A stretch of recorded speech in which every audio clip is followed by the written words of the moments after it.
Welcome back to our study in the book of Romans. This is session number 14 when you're following in the notes about our sonship orientation. And we left off last time looking at that thing in Acts chapter 13 where Paul said that he had found David, the son of Jesse, a man after mine own heart. And so let me just make the statement to transition us out of that, and that is that David is chosen to be king based on one simple description. Yes? According to the Bible, the reason that David is chosen to be king is because he is a man after God's own heart. And because, folks, because of what God is going to show, all of this, because of what God is going to show in this interlude of mercy, and David is one of those men that's going to typify what an adopted son is like and how he's going to be dealt with. Doesn't it make sense for God to choose him based on that? Knowing what he's going to do with him. Knowing what he's going to use him to show an example of. So he really is looking for a guy that meets that single important criteria. And so to make sure that that all happens, God enters into a covenant with David. And that covenant, now we're not going to go back and look at that. We did that already. But the Davidic covenant, and that's why we went through those covenants like we did, counting on what you remember there.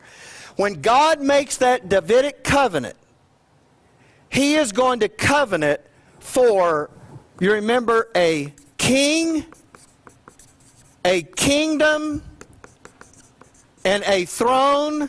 And that king is a particular person. It is God enfleshing himself in the line of the seed of David to do these 5 things.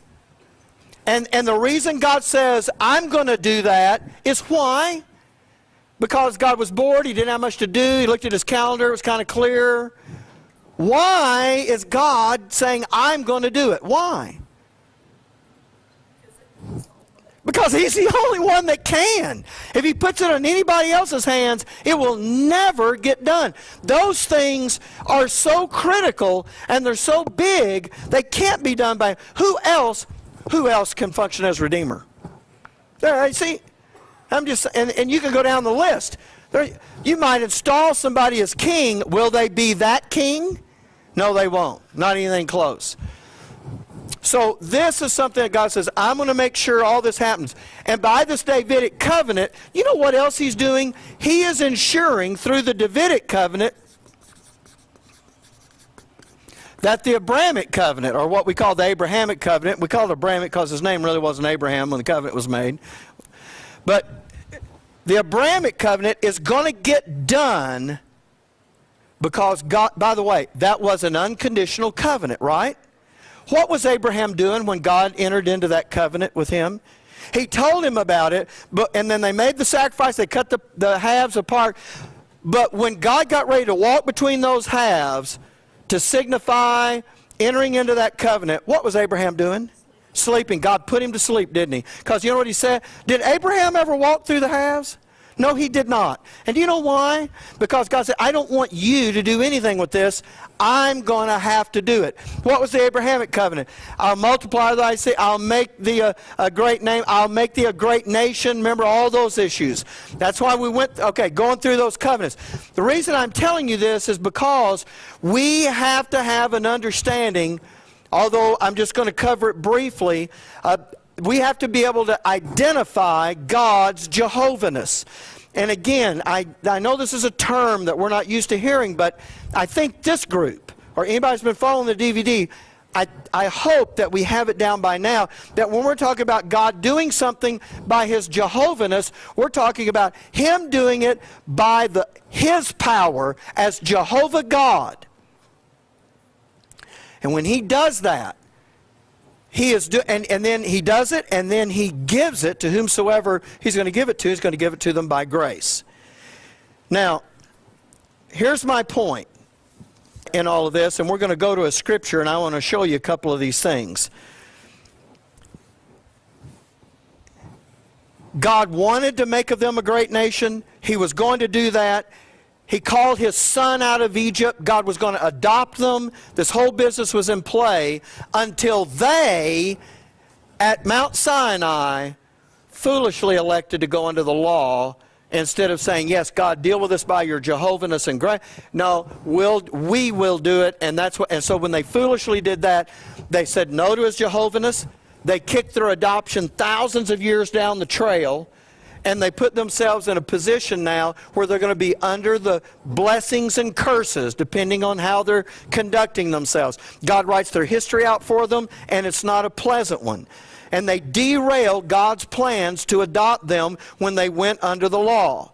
Now, in Egypt, I'm just rehearsing. I know you know this, so I'm just going to say it. In Egypt, God gave them an education in those plagues about his Jehovahness. Who brought the plagues? God did. Then, who brought the plagues and spared Israel those plagues? God did. All him. That's God's Jehovahness. Let me give you this picture of it. Exodus 19:3. And Moses went up unto God, and the Lord called unto him out of the mountain, saying, Thus shalt thou say to the house of Jacob, and tell the children of Israel, Ye have seen what I did unto the Egyptians. Did Israel do anything to the Egyptians? That's God's Jehovahness at work. God did it. How I bare you on eagle's wings and brought you unto myself. Now therefore, if you obey my voice indeed and keep my covenant, you'll be a peculiar treasure unto me above all people, for all the earth is mine, and you'll be unto me a kingdom of priests and a holy nation. These are the words which thou shalt speak unto the children of Israel. We know what God did to the Egyptians. He drowned that army in the Red Sea. And he did that without any help on their part. He parted that sea. He brought them across the pit. He put them on dry ground. He opened that pit, drowned them in that pit, put Pharaoh to death at that place. All of that, you know, when I'm talking about God's Jehovahness, I'm talking about there is not any place. Look, where on the timeline does the Redeemer take place? Right here. Where does he function as deliverer? All right. Where does he function as avenger? Okay. Well, okay. Oh, now the subtle difference, if I've never talked about it, between deliverer and avenger is, what is he delivering them from out here in the day of wrath? What have they been delivered from? I'm sorry? Yeah, they're being delivered, but there's something. Well, there's a lot of things, but give me something. What is he being delivered from? What are they being delivered from? And I'm talking about not just, but the remnant. That's who the promise is for, the remnant. Yeah, they're being delivered from the Antichrist, because in the middle of the week, what happens? The Antichrist turns on an extermination policy, right? And he's going to try to just wipe them out completely. And if God doesn't deliver them from that, guess what? Here's what the scripture says. There would no flesh be saved. Remember that scripture? Won't be anybody make it. God says, I'm going to function as your deliverer, and I'm going to come back and function as your avenger. What is avenging? What is that? I'm going to pay you back for all that you've done. The avenging takes place at the great and terrible day of the Lord at his return. It's delivering them up here, and then when he returns, now it's avenging. Here's what the Bible calls it: to avenge his cause with Israel. He's going to avenge that. Where you are, I know you know this. Here's where the king and the blesser take place as you get into the kingdom and you go. Now, when you look at those, God says, I'm in this covenant, I'm promising, see, there's going to be a king, there's going to be a kingdom, there's going to be a throne, and I'm going to inflect, we've read this when we did the Davidic covenant, that he's going to inflesh himself in the line of seed of David, and that God himself, listen carefully, God himself alone, only, is going to do these things. Yes? Now I'm fixing to say some things that the folks on the, I don't have much worry about you, But the folks on the and we have some good folks that are watching on the DVD, and I'm not really talking about them.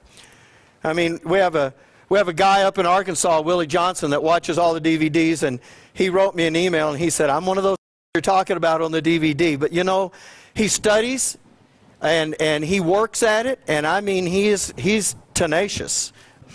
He spends a lot of time, you know, anyway, I won't tell you about his situation. Anyway, the thing is, we have some folks, but somebody's going to get their hand on this DVD, and this is going to torque their head bolts just one turn too tight. Just warn you now. So let me just do this because I want us to get this right. When God comes, when Jesus returns to function as Israel's avenger at the Armageddon campaign, that is not going to be the army of the believing remnant that God is helping to overthrow the Antichrist. It is not. The remnant doesn't even have an army. Yes? Where are they, by the way? Where is it? They're scattered everywhere. They're not gearing up for assault against the Antichrist. They're in hiding. They're being hidden in the day of wrath. That's what's happening. So here it is, Zechariah 14:12. You know these passages. And this shall be the plague wherewith the Lord shall smite all the people that have fought against Jerusalem. Their flesh shall consume away while they stand upon their feet. Their eyes shall consume away in their holes, and their tongue shall consume away in their mouth. You know how I was taught that in Bible college? That's a bomb. They dropped an atom bomb, and the radiation is melting all the flesh off their bones, and that's what happened. Listen to me carefully. Listen to me carefully. Whose atom bomb was that? Listen, when God operates by His Jehovah-ness, listen carefully, He doesn't use man-made items. That's what a proper understanding of Jehovah-ness will give. And I used to hear all these theories and think, well, maybe God's just going to use it, maybe that's how He's going to do it. If He does it by His Jehovah-ness, if He does it, Jehovah Nissi, our conquering hero, He doesn't need anybody's 45 automatic. He doesn't need their 50 caliber. He doesn't need their atom bomb. He will do it of His power as Jehovah God. That's it. How did He part the Red Sea? Well, He had them all take a real big breath, and they all blew at the same time. The water's kind of pushed back. And He helped them out. Is that it? No. He does it of His power. The guy that looked at it and said, well, that's an atom bomb, didn't have a clue about God's Jehovah-ness. Now, I'm going somewhere with this. God says He's going to gather them when He comes back. Every verse says, I will gather you. I will gather you. Right? And that's part of what He's doing. And when He does that, guess what's not going to be a part of it? Anything men do. You say, well, some folks are a long ways out. How's He going to get it? He's going to have angels go get them. When He regathers them, He's going to... Now it's a test. Do we believe the Bible or do we don't? That's where we are. He's going to have angels go get them. You know this. And He shall send His angels with a great sound of a trumpet, and they shall gather together His elect from the four winds, from one end of heaven to the other. Who's going to gather them? Here's the next one, Deuteronomy 30. This is all the way back to Deuteronomy 30 when He told them what was going on. He gave them their history. Look, we admitted it. He gave them their history in advance. We knew that. That then the Lord thy God will turn thy captivity and have compassion upon thee, and will return and will gather thee. Look, the Lord thy God will do what? Turn your captivity. And the Lord thy God will have compassion on thee. And the Lord thy God will return. Yes? and gather thee from all the nations whither the Lord thy God hath scattered thee.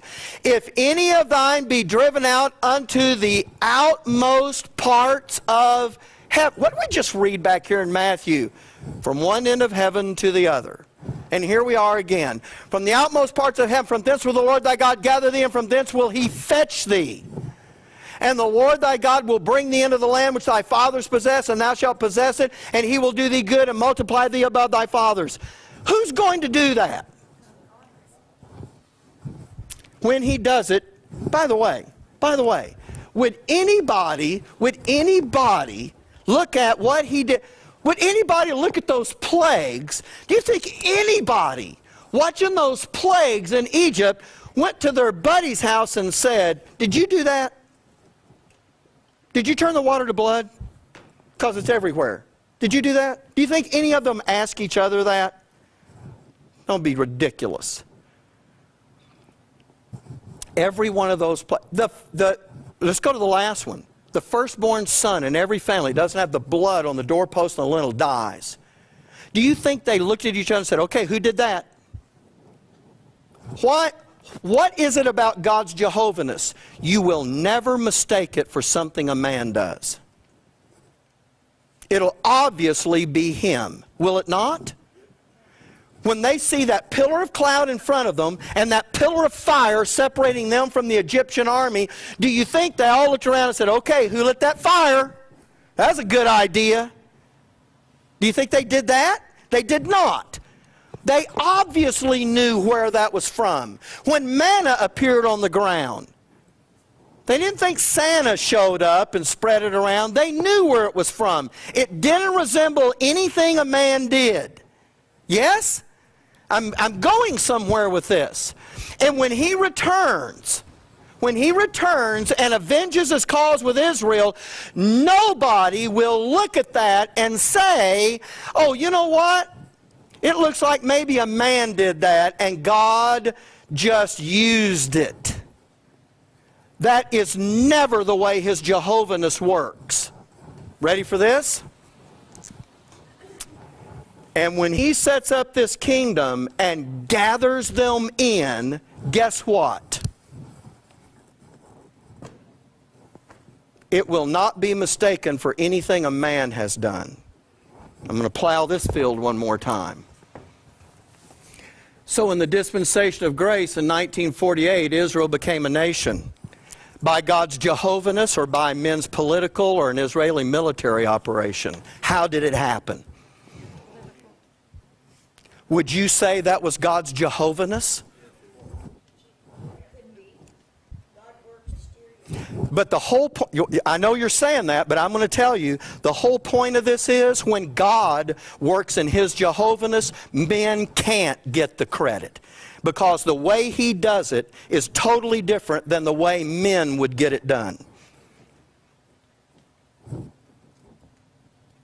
My whole point is, when Israel returned in 1948, that was something orchestrated by men in a political and an Israeli military, and you look at that and you say, okay, that's what they did, but that is not the fulfillment of those Old Testament prophecies, because God said he would do those by his power.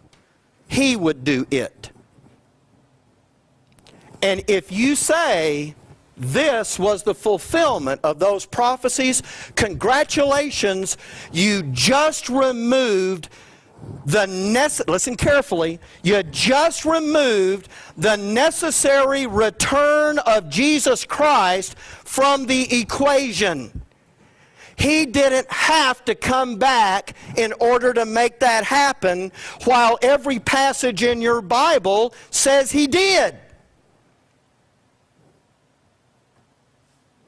Before he ever gathers them in, he will return and avenge the cause with Israel. And then guess what? And then I will gather them that I scattered. He will do that. If we do this, folks, if we do this, we didn't need Jesus to return. We're like Israel. We got this. We don't need the return. We can do this. I mean, we got guys over there and guys over here, and we all got together in the UN. Really? Really?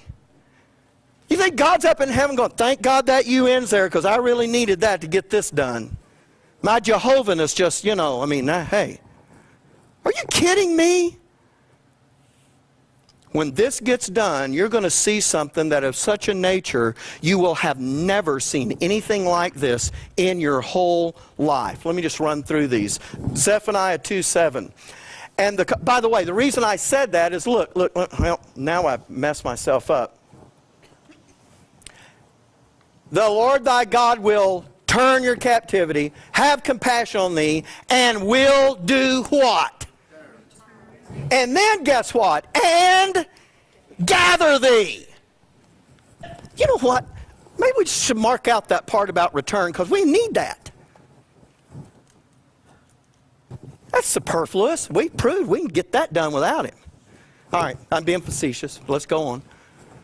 And the coast shall be for the remnant of the house of Judah. They shall feed thereupon. In the house of Ashkelon shall they lie down the evening. For the Lord their God shall visit them and turn away their captivity. Zephaniah 3:20. At that time will I bring you again, even in the time that I gather you. Wait a minute. Something's going to happen at the time he gathers them. So if that was the gathering, here's what we would expect to have seen. I will make you a name and a praise among all people of the earth. Well, God knows that happened in 1948, didn't it? He said, at the time that I gather you, this is what he will do. If that's the gathering, did he mess up? Did he miscalculate? Did he make a mistake? Look, I'll make you a name and a praise among all people of the earth when I turn back your captivity before your eyes.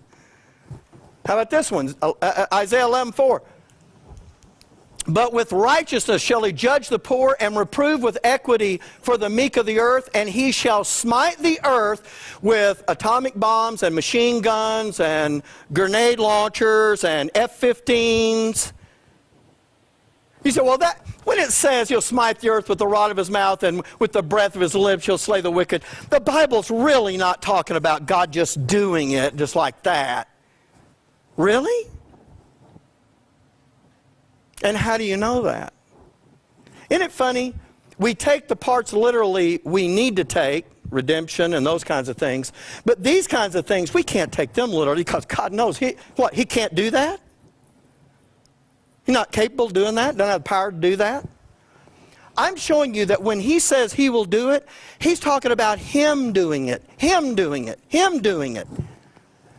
Joel 3:16, the Lord also shall roar out of Zion and utter his voice from Jerusalem. The heavens and the earth shall shake. Well, he's not going to shake them. Men are going to shake them. He's just going to help them. Really? The heavens and the earth shall shake, but the Lord will be the hope of his people and the strength of the children of Israel. And I can't remember. Yeah, Amos 9. In that day will I raise up the tabernacle of David that is fallen, and close up the breaches thereof. And I'll raise up his ruins, and I will build it as in the days of old, that they may possess the remnant of Edom, and of all the heathen which are called by my name, saith the Lord that doeth this. You can't find me one single verse of Scripture that says any of those events are going to be accomplished by men, but God is secretly moving behind the scenes to use what they do. Not one verse. So, behold, I'm still reading this thing.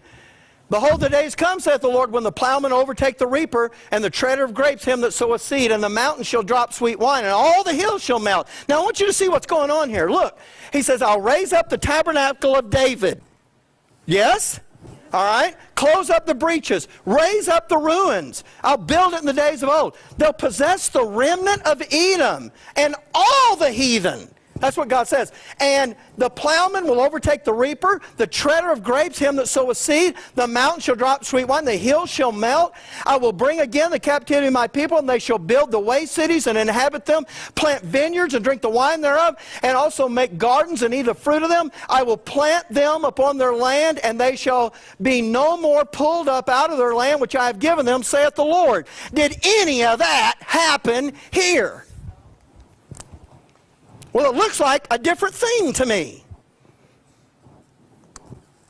That's not God's Jehovah-ness. That's the political maneuverings in this world. I want to tell you, when God does it, you won't have to wonder if he was hiding behind somebody, moving them. When God does it by his Jehovah-ness, you'll know it was him.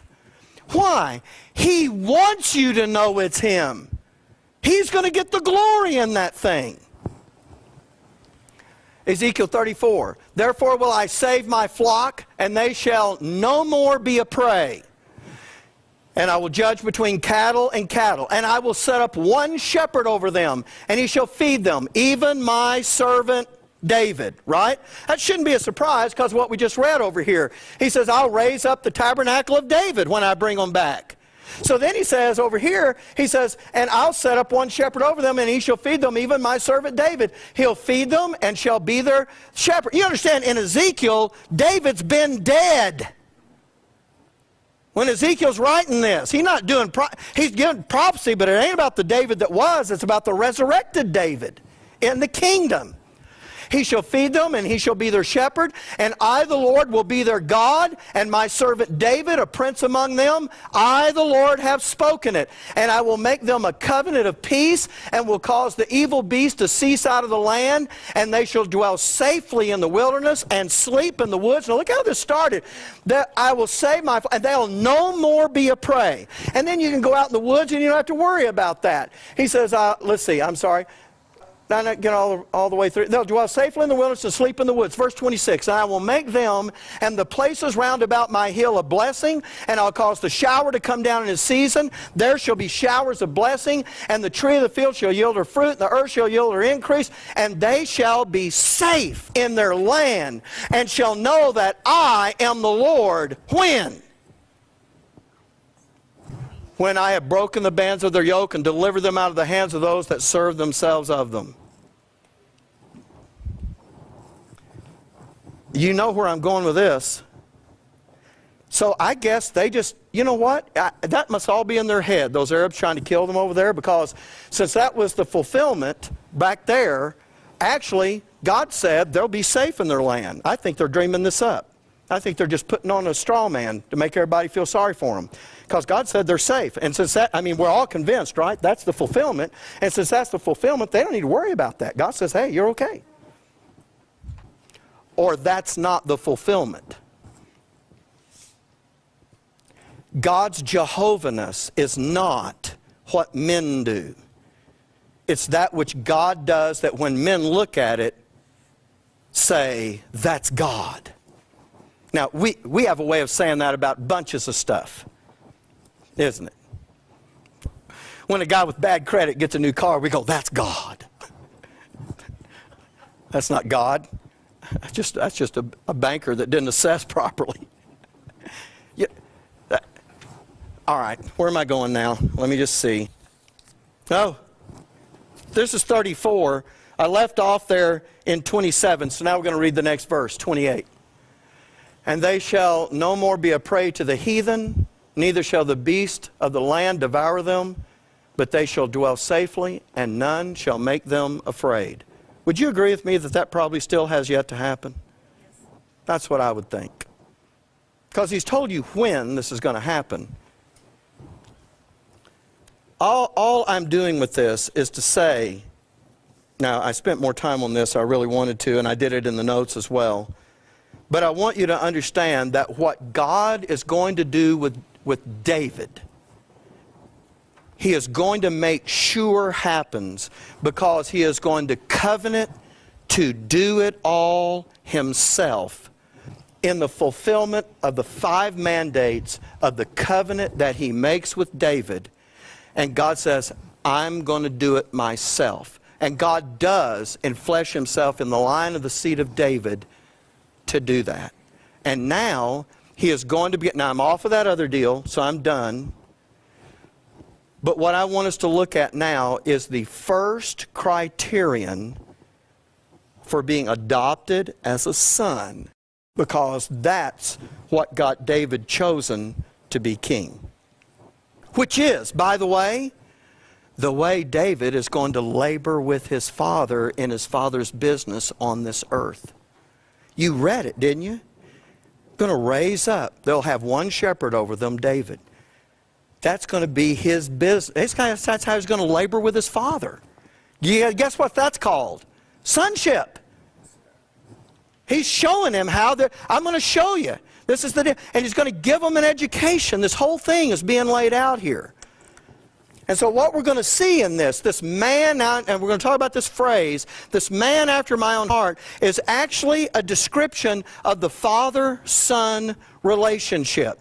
It is what that father looks for. It is the very first thing that he looks for before he can educate a son in the business. Actually, before the son can ever enter into that business, before he can even be educated into that business. And as I told you a while ago, it is not just an important issue, it is the issue that your father is looking for.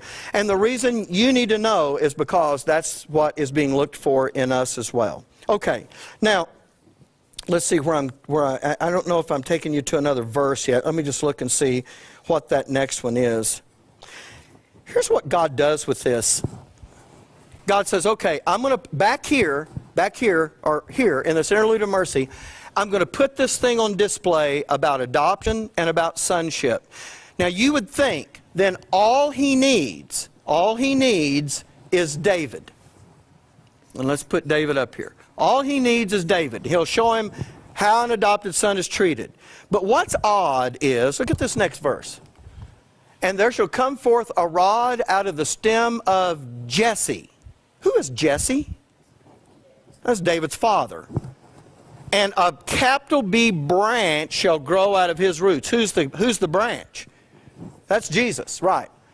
And the Spirit of the Lord shall rest upon him. Now you know about that passage, and we'll read the rest of that passage in a moment. But what I want you to see is, God, when he talks about this issue, he's not going to start with David, but he's going to start with Jesse, David's father.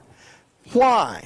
And by the way, it doesn't end with Jesse, because the Davidic covenant, God promises the things that I'm going to do with you right now as to show Israel what their adoption is like. I'm not going to end it with you. I'm going to continue it all the way through the reign of your son, Solomon. It's necessary for God. It is perfect for God to do it just this way.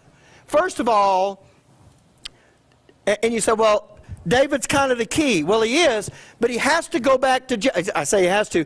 It's wise that he went back to Jesse, because guess where David developed that heart that God was looking for, that made him say, Samuel, that's the one, anoint him.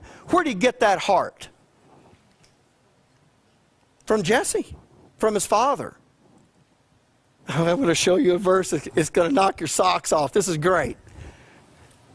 He is the only one out of all those boys that had that kind of a heart that he got from his father. He thought that way about Jesse, and God said, that's what I'm looking for, because I know David feels that way about me. That's God saying that. Jesse set David's attitude so that God would see. Now, did Jesse know this was coming? No, he did not. He was simply doing what a father should be doing. But what he did resulted in God looking at David and saying, the thing I'm looking at your heart for, that attitude that I'm looking for, that's what I see, that's what I want, that's the single most important ingredient that's basic to me choosing you, and I'm going to do it. And so David now is not only got something from his father. Oh, I don't want to confuse this issue. There's so much here. Do you remember, look, let me just step back. Do you remember when a child is a child, his father doesn't take him when he's a child and teach him? Who has control of that? Did you say tutors and governors? Bertha, that's what you said? You're right. Did someone else say tutors and governors? You did tutors? Teachers? You said teachers? Yeah, now you say it because Bertha gave the answer. Okay. No, I can't. No, just giving her a hard time. All right. When you're a child, you're under those tutors. Let's just do this. You're under the tutors and governors, right? Okay. Do you know what they're supposed to be doing? Are they just marking time? They are part of their job description. Now, I know we went through some of this, but when I say to you, we only touch the hem of the garment to get you up to speed on what adoption is and all that kind of business. Believe me, I only touch the hem of the garment on this. The tutors and governors, part of their job was to teach the child about the Father. About the Father. That's why I've been telling you over and over, it's not when the Father dismisses the tutors and governors and takes him, he's no longer learning about the Father. Now, you know what? He's learning with his Father. It's a different. He learned things about his Father, and those things that he was being taught were to adjust his attitude about the business of his Father and about the Father himself. When he comes out of that tutor and governor thing, how is he supposed to be looking at his Father? How should he be thinking? Okay, the way his Father is. That's great. Okay, what should he be thinking about his Father? Okay, but how does he see his Father personally? When someone says, what do you think about your dad? Yeah, he should be saying, he's great. And what if they said, and what about his business? What should the son be thinking? This is a great business. It's not that he doesn't know. It's not that the child doesn't know he has a father or doesn't know his father has a business. He does. But what he knows about it is very secondhand. He can only learn about it to such a degree, and that's it. But all of that, folks, all of that the tutors and governors do to teach him about the Father, all of that was to adjust his attitude. And that's what Jesse did. He taught his sons about the Heavenly Father. And the only one that adjusted his attitude was David. That's what God was looking for. If you'd have said to David, what do you think about God? You know what David would have said? He's great. If you said, what do you think about what God's doing? His business on this world. And by the way, David knew what that was. I'll show you that. He knew what that was. He knew what God's business was going to be. And if you said, what do you think about God's business on the world? You know what David would have said? I think it's great, and I want to what? I want to be a part of it. Now, if you ask them other boys, you know what they'd have said? Well, you know, I mean that's all right, but I got some things I want to do. So when God's looking at them, and that's not all, but that's part of what's wrapped up in this attitude. Because what you're going to see is wrapped up in this attitude is this idea that what my Father likes, I like. And what my Father doesn't like, I don't care for. What impresses him impresses me. And what disgusts him disgusts me. You know, and that happened. Kids, look at I can remember sitting at the supper table. My kids were little. Mike Jr. always sat on this side right here as a little guy. And I was just playing around, but you know, the stuff was on the plates, and I looked, I don't know, it was spinach or greens or something, and I went, I don't like spinach. And I shoved my plate, and immediately Mike Jr. goes, I don't like spinach. He shoved his plate. You know what he was thinking? If my dad don't like it, I don't like it. Now, if I'd have said, ooh, ice cream, I don't like it, I don't know, that would have been a test, right? Because he might have gone the other way on me. Here's my point. The attitude, Jesse put that attitude in David. He could only tell him about it. But when you get to this interlude of mercy, you have this father that David thinks about in a certain way and thinks about his business in a certain way. And then he learns that the father is going to instruct him in some things. And you know what, David? He is ready for that. Because that thing that the father was looking for that he described, a man after my own heart. You know what you could say about that? What's in the father's heart is what the son wants in his heart. How does my father feel about it? That's how I want to feel about it. Now, I know we're in this age of individuality and independence. That's not a totally bad thing in a context. But we get to look at it and they say, well, it sounds like God's just making a bunch of clones. He just wants everybody to think about things like he does. Well, he does just want you to think about things like he does. And I'll tell you why. Because you can't think any better than he thinks. If you're going to change from what he's doing, you're going to take a step down and a step back. And he doesn't want that for you. Because he is God, what he thinks and what he likes and what he's impressed with and what disgusts him, you better pay attention to. Because those are not optional things. You understand? God's not looking at things. If God says, I hate that, if you're going to come along and say, well, I know God may not like it, but I really don't see that much wrong with it. God does not see in you the quality that makes you a person after his heart. And I will tell you now, he did adopt you. It's part of your sanctification. You can't lose it if you can't throw it away. I'm just illustrating. Y'all didn't let me finish. You can't get rid of it. What was I even talking about? You can't get rid of it. But if that's your attitude, you won't be educated as a son.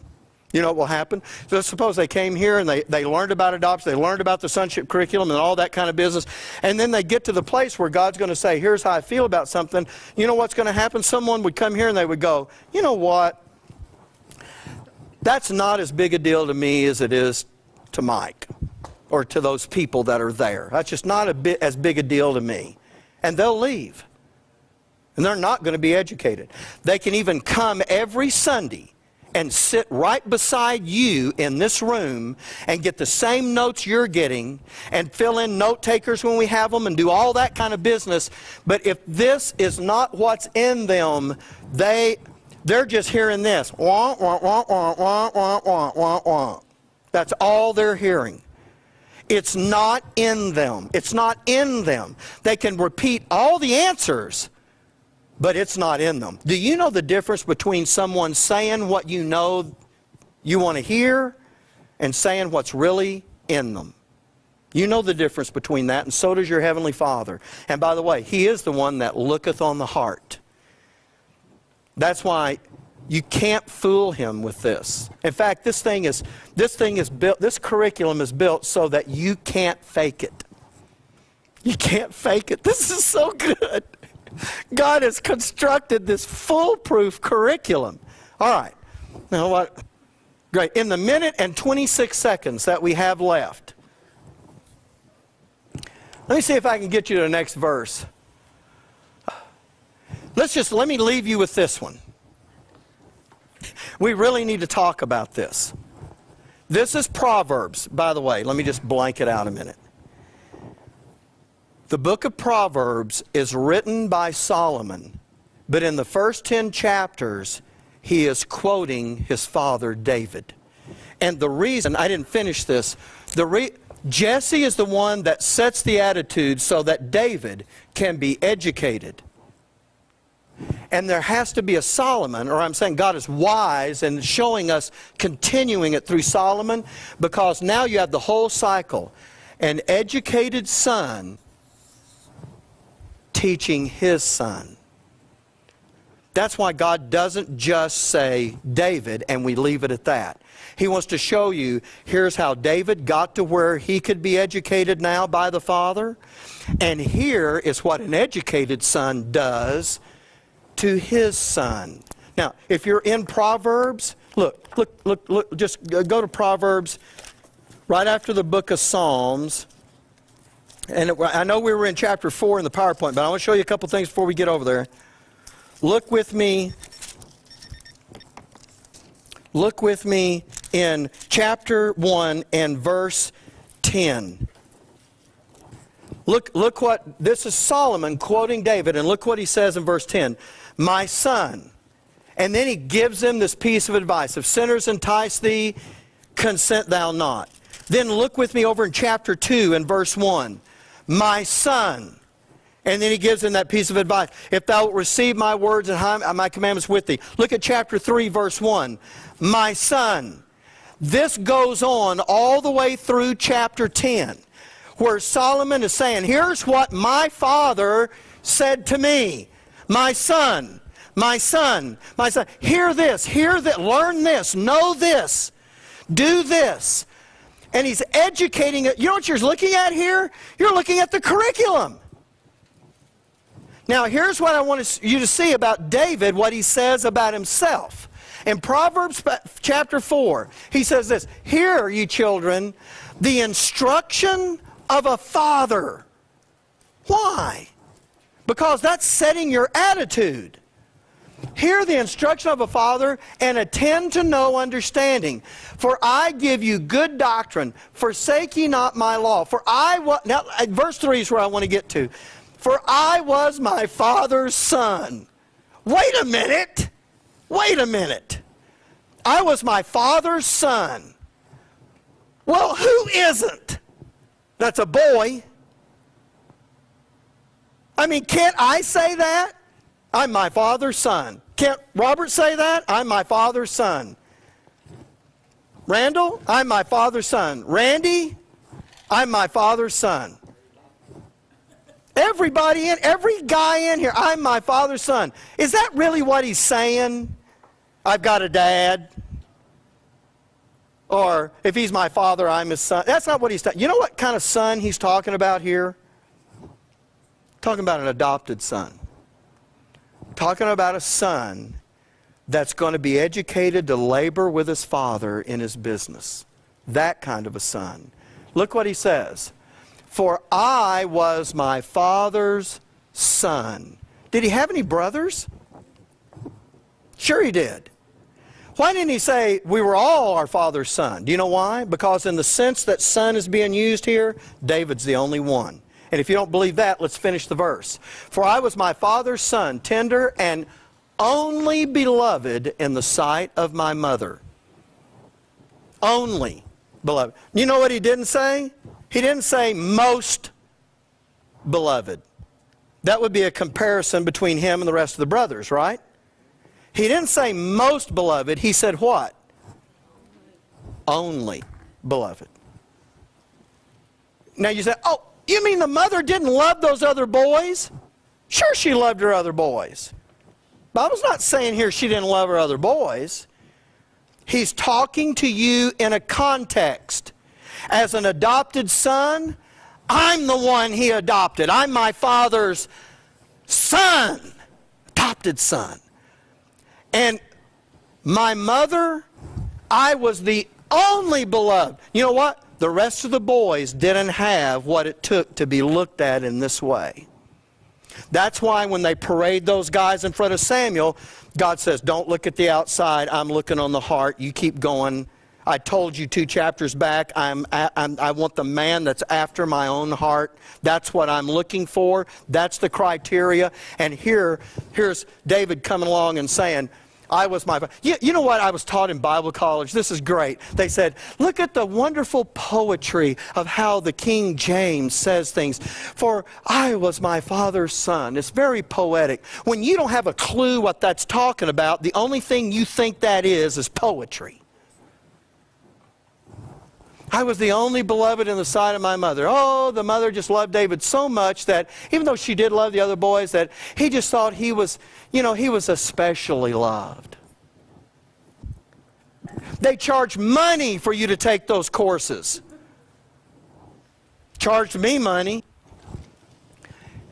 Look, I'll just read verse 4 and we'll stop. he taught me also and said unto me, this is his father. I was my father's son up at the front. Hear you instruction of a father and intend to know understanding. I'll give you good doctrine. He's going to talk about that. I was my father's son, only beloved in the sight of my mother. He taught me also and said to me, let thine heart retain my words, keep my commandments, and live. You know what? The Father, he is putting some things in his son, and Solomon said, this is what my dad said to me. Get these things. And so when we start out, God says, hey, the branch comes out of the root of Jesse, because this is where that process started. I don't know what Jesse's dad was like, but you know what? Jesse was evidently a pretty good dad. One of his kids got it. And then that one, God says, okay, and because he got what I'm looking for, a man after my own heart, why does God make the interlude of mercy? What? Now, David doesn't know this right now. At the beginning, David doesn't know why they're getting all this blessing and all this wonderful, the curses of... he doesn't understand why, but he knows it's happening. This is too good. I have to quit. This is too good. He knows it's happening, so what is it he wants to do? Does anybody recall? We haven't read it ourselves in the study. Do you know what it was David really wanted to do? Something that was in his heart. He said, and it's because he is a man after God's own heart. When he realizes what's going on, he says, this is what I want to do. We're going to read it next week, but I'll just tip you off to it. He says to Samuel, he says, God's been dwelling in tents and hides, and I've been living in a house of cedar. I want to build God a permanent house. Well, wait a minute. Is this because he goes, well, God needs to have a house as good as mine? That tabernacle, the stuff was overladen with gold. You're not going to get much better than that. It may have been hides and all that. But listen to me. Why does David want to build God a permanent house? Okay, he loves him. That is true. But there's more. Look, why does God want... Why does David want to build God a permanent house? Okay, it is honor and glory. Take that just a little further, because David knows what God... Look, if David's being educated by the Father, what's he being educated to do? To labor with him in his business on this earth. And you know what David's thinking? This is all going really good. This is the perfect time. What did God want to do way back in the beginning before Adam fell? What did God want to do? Set up his residence on this earth. And David is saying, let's build him a permanent house, and God will dwell among us, and we can carry out his business. That's what that's about. That's why the first thing he does is he gets the ark and brings it back to Jerusalem, because he's going to build a permanent house. Does God let David build that house? Who does he let? Solomon. There's some things to be seen here. But I want you to see that this is not a bunch of unrelated stories like we learn in Sunday school. And there's a reason it's in this Bible. God is not telling you about these things just so you'll have something to occupy your mind. He is showing you something about Israel's adoption curriculum. And David knew when he saw this going on, he knew this is the ideal time to do this. Let's build God a permanent residence. Why? Because when God comes and takes up a permanent residence, but this is a shade of the new covenant even. And it wasn't even given yet. But David understands some things. And what does the new covenant say? They will no more teach every man his brother and every man his neighbor, saying, know the Lord, for they shall what? All know me, from the least of them to the greatest of them. There's no, in the kingdom, it's no more, let me tell you about God. Why? Because the tutors and governors are done. It's going to be who instructing in the kingdom?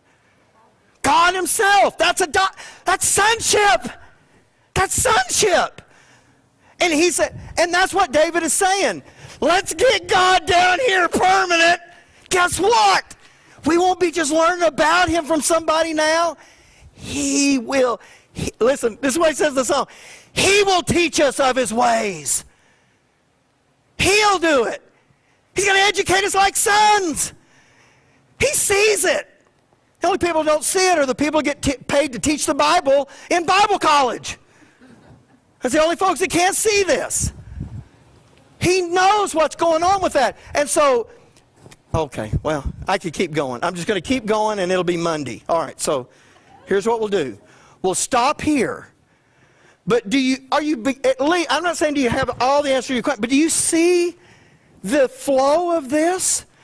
Where David is understanding what's going on, and he's saying, boy, this is great. Now, when God makes I know I'm cranking up again, okay. I'll say this and we'll stop. When God makes the interlude of mercy, why does he choose between that first and second cycle? What's the magic about that? They've had 450 years under the judgment of the first cycle. And then, are they worthy of the second? Absolutely. Are they told? Yes. And instead of bringing it in, God says, wait a minute. Why does he make that break? Why there? Okay. Okay, when you started that statement off and said he knows, now you're right, that statement is correct. Does he know David? Does God know David? Before David even knows about king or any of that, does God see what's in David? And if you're God, you know what you're saying? There's the guy. That's why you have the interlude there. Because God is saying, I've been waiting for this kind of a heart. And now God's adopted all of us. And what he wants is to put that attitude that he saw in David so that you could say that when we had that attitude in us that was in David, and we still haven't described all that attitude yet. But when God sees that, you know what he could say about you and me? He could say, they're a people after my own heart. Because if you don't make that, you can't be educated. This is going to be great. This is really going to be great. Okay. Susie? So David can come during this here time of mercy? Absolutely. But I think rather the interlude of mercy comes when David shows up. Is it magic with David? I think God was God looking at more than one person? Well, I think he was. I think he was looking. It would be like you finding Mr. Right. I'm not saying you want to get married to you. I'm just saying it'd be like you finding Mr. Right. You know what you'd do is you'd look and you'd look and you'd look.